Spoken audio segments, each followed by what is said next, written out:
कलम मुखे जामे जुमला ॾिना विया आहिनि। जामे जुमलन जी माना इहा आहे त लफ़्ज़ थोड़ा हूंदा, मानाऊं तमामु घणी हूंदियूं।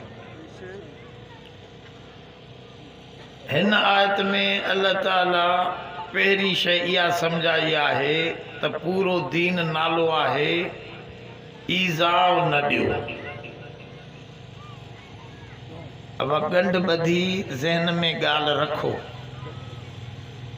इन जो हितां उथी वरी इते ई उछलायूं वञो।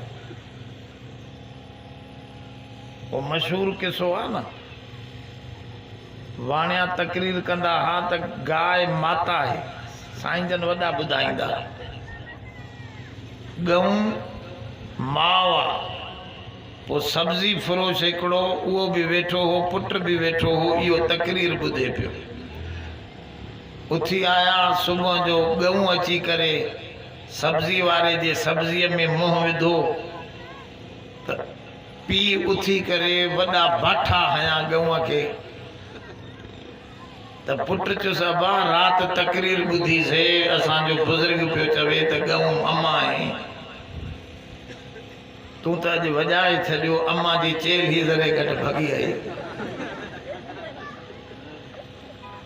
त हथ ॿधी चई अबा तूं त सफ़ा सादो आहे छोरा, तोखे त का ख़बर कोन्हे। चई कीअं अबा, मूंखे सम्झ में त न आई ॻाल्हि, तूं इहा तकरीर राति न ॿुधी? चई अबा ॿुधी हुअमि, मां झोली पथारे न वेठो हुउमि, तकरीर जी महल मां झोली पथारे वेठो हुउमि। जॾहिं उथियासीं त झोली उते ई छॾे आयो हुउमि, ॼणा दुकान ते खणी आयो हुउमि। ॻाल्हि सम्झो था न? त तव्हां त झोली पथारे इते ई सटियूं त न वेंदव न बाबा। हे त उन्हनि जूं ॻाल्हियूं त ईअं वाहियात ॻाल्हियूं आहिनि। हे त अल्लाह जे किताब जी ॻाल्हि आहे। हिते बि गंढ ॿधी रखो त इंशाअल्लाह क़बर क़यामत ताईं बि हिन जो इहो नुस्ख़ो कमु ईंदो। हे फ़ानी न आहे, हे असली शइ सम्झाए।